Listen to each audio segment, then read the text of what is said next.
Hello and welcome. My name is Kris Alary. I'm a professional financial advisor with Bowie Financial. This video is inspired from the questions I've been getting from my clients and prospects, particularly those about the GIC markets. It certainly is a hot topic these days. It's no secret that interest rates are pretty low, and so it has a lot of people asking questions and looking for advice. So joining me to address some of those questions is Ethier. Ethier is a senior consultant at RBC Insurance. He's been in the industry for nearly 20 years. Throughout his career, he's helped oversee branch management, banking advice, both credit and wealth management, and as a result, is a recipient of 12 different awards. So I'm very happy to have him here with me and offer a breath of fresh air. I think it's important to the people that I interact with that they get to hear from multiple sources, and especially from someone with such a great wealth of knowledge and experience. So he should be joining me any second now, and I'm very happy to have him here with us. It works now. Fantastic. Welcome and thank you for joining me. My pleasure. So let's get right into it. So in your own words, Rial, can you summarize what some of the positive features that GICs offer that draw investors to them? Certainly. So that's a good question, actually. Certainly, many clients will own GICs in the market at this point in time. A GIC is called also a guaranteed investment certificate. People will like the word guarantee around that as it brings stability to a portfolio holding.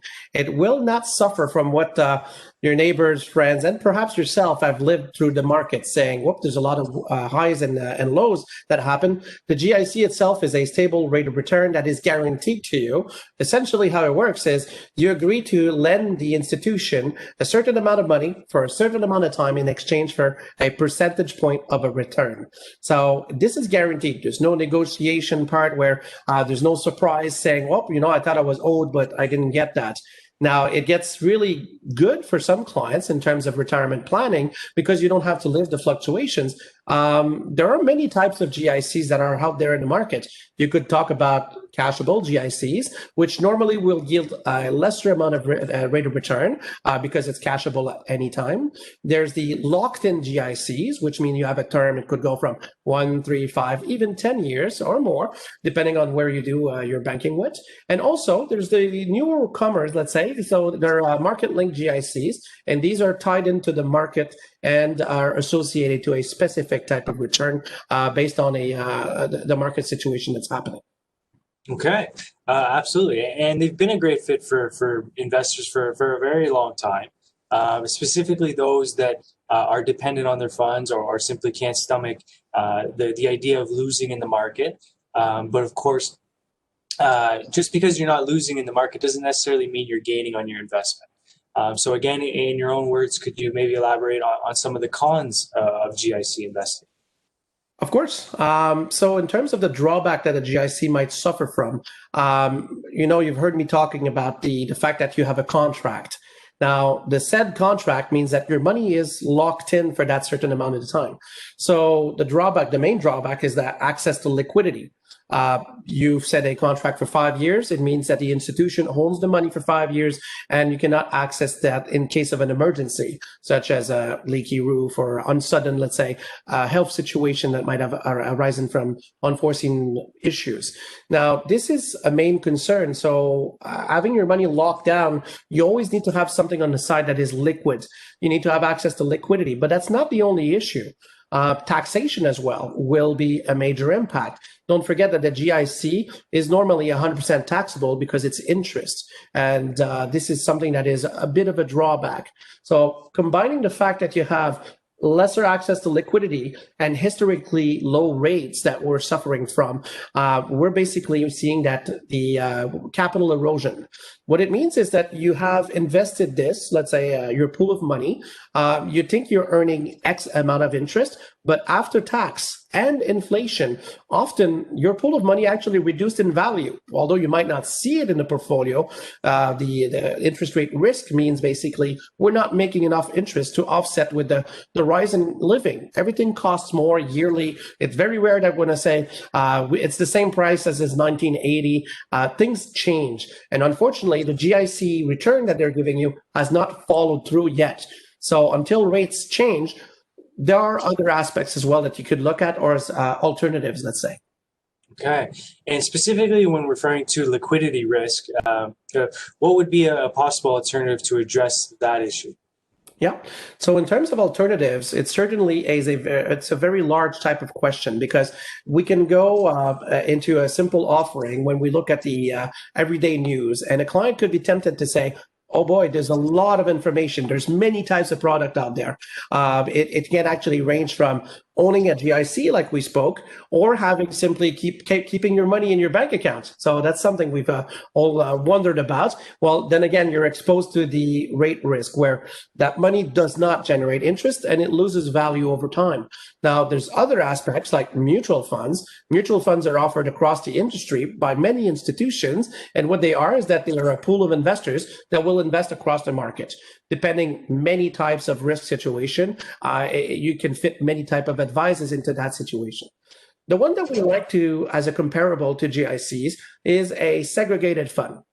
Now, a segregated fund is practically identical to the mutual fund, except you're adding an insurance on top of that.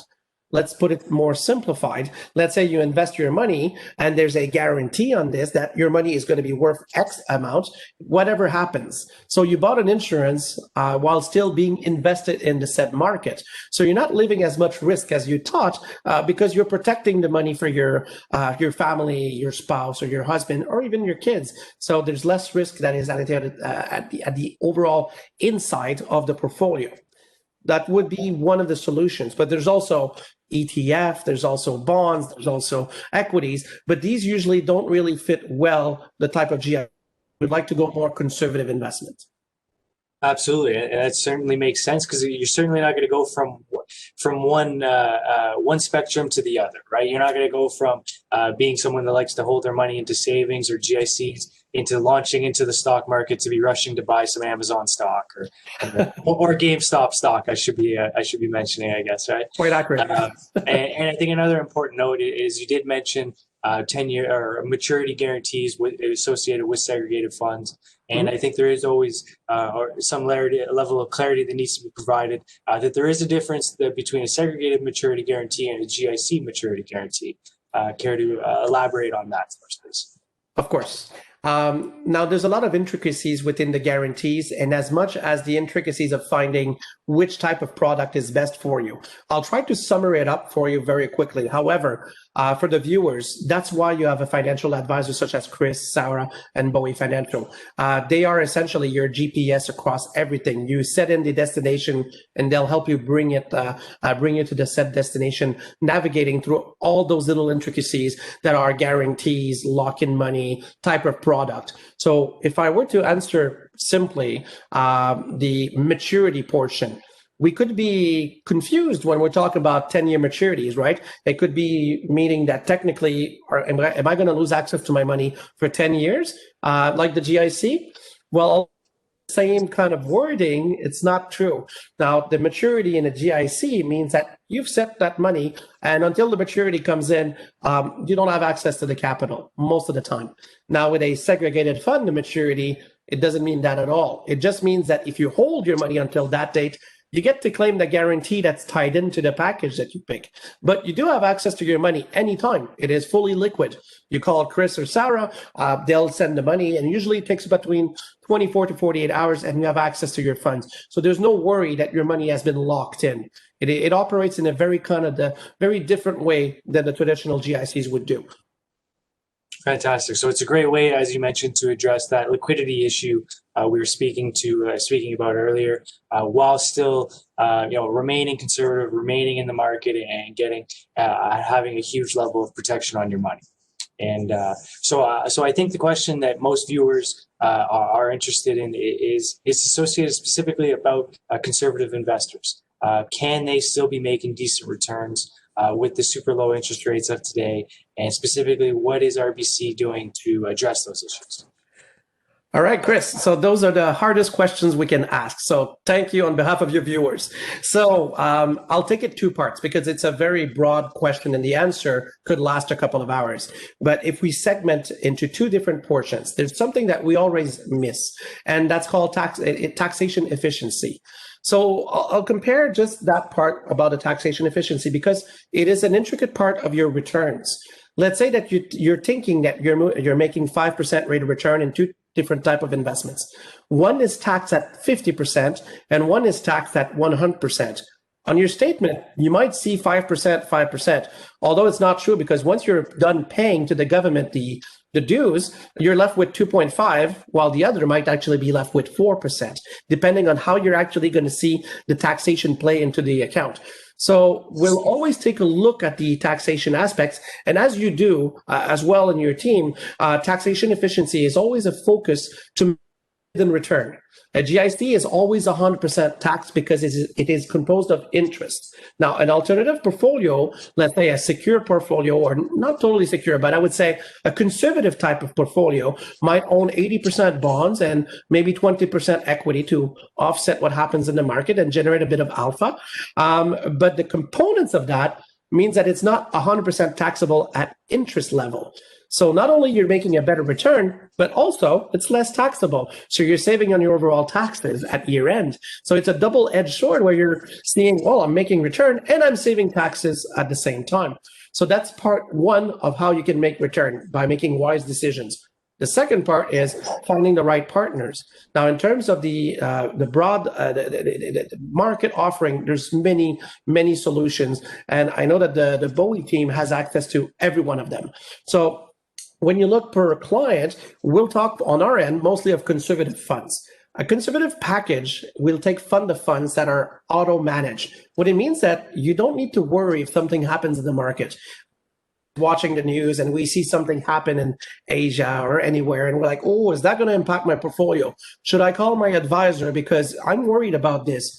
Well, in this case, when we have those auto-directed or autopilot type of funds, it means that we're already down there. We're already in Asia. RBC is across the world and managing those portfolios 7 days a week, 24 hours a day. So you don't need to worry about calling your advisor right away to see what happened in the portfolio. We're already on top of that.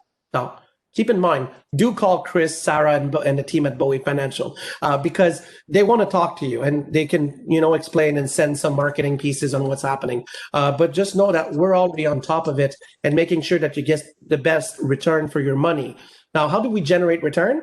Like I said, we're in countries that maybe we're not suffering from the fact that there's low yield or low interest rate. This is mostly like a North American concept. So we could be outside in other type of countries, still give a very decent type of return, and we'll analyze the whole thing here, see if it's worth to put in a portfolio, and then eventually from the comfort of your home, you're making money from halfway across the world. So this is essentially how we like to do business, but also minimizing the risk for the clients by being there in those countries, being everywhere and having auditors and people that look at such a things. We have 7 distinct locations across the world, which helps us maximize the rate of returns that you're making without increasing the risk. Well, those are all fantastic points and very, very well said. Don't want to take up too much more of your time. I thank you again for taking the time to be here and create this video with me. Your time and expertise is very much appreciated, and can personally say that RBC is doing nothing but great things in the industry. I'm very fortunate to have people such as yourself to use as a resource to help me help my clients and future clients. Any final words you'd like to say to our viewers before we sign off?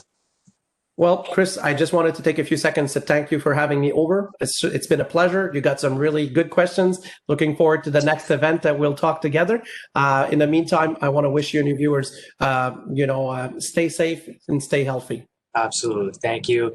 And to any other viewers, to any viewers watching, if you have any follow-up questions, please don't hesitate to get in touch with me or my office. We do not charge any fees to schedule meetings or to take phone calls. We are here to help. So thank you, take care, and stay safe.